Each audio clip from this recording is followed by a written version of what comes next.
Hi, I'm Christopher Walker with Closely Observed Literature, and in this short video I'm going to be talking about Eric Newby's A Short Walk in the Hindu Kush.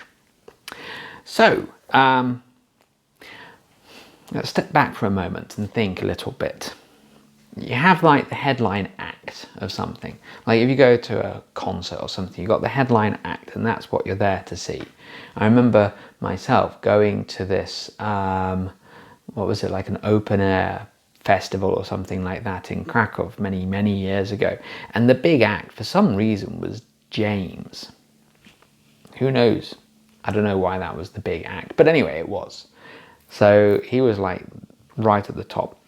One of the people opening was the Streets. Most people hadn't heard of the Streets. You know, a grand doesn't come for free, that sort of thing.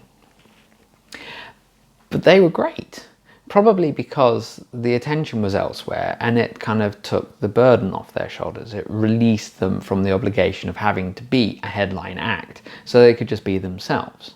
Now, the reason I'm saying all of that is that for me, the best parts of this book don't really come with what he's trying to do, Eric Newby and his friend Carlos, was it? Yeah, Hugh Carlos. So the idea for them was that they wanted to climb a mountain. What was it called? I always forget the name because it's not one that rings a bell. It's not Everest or anything like that. It was Mir Samir. And I've seen pictures, not just the ones that are included here, but pictures on the internet. It's a pretty fierce mountain to climb. So that's kind of the idea, that they're traveling to this corner of Pakistan, Nuristan as it's called, and Pakistan, Afghanistan, that area. Anyway, check it out on the Google Maps thing. So the main part of this book then is trying to climb Mir Samir. I'm not doing a very good job of it, obviously. But the rest of the book, I feel, is better. I really like that at the start of the book, Eric Newby is working in fashion, in haute couture, which doesn't seem quite right for him, especially given what we know about the guy and his wandering ways. So that was great.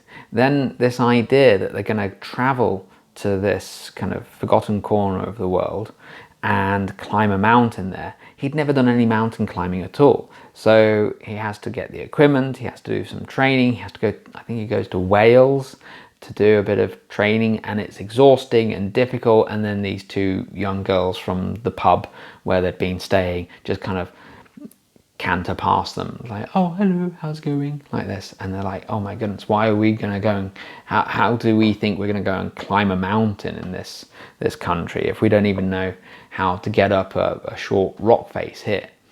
So, you know, they're on a hiding to nothing for most of the story, but it's all of the lead up. It's the mishaps along the way, trying to get from the UK to Pakistan, Afghanistan, back in the days when that sort of thing was really difficult. Of course, it wouldn't have been Pakistan at the time, would it? Because this is pre-partition, isn't it, I think? When was partition? Or was that 48? I'm getting my dates mixed up a little bit. I'm going to need some help. If you could give me a very quick guideline, maybe some tips. What should I read to fill in the blanks of my knowledge here? You know, I've read a couple of books set in this part of the world, something by Morehouse, Shashi Tharoor, I think his name is, another guy, Nobel Prize winner or something. He had a book, was it The Great Novel of India or something like that? It's brilliant, but I can't remember a lot of the details. Where should I turn to learn a bit more about partition and the years following it? And maybe, you know, any other travel writers who have gone to that part of the world.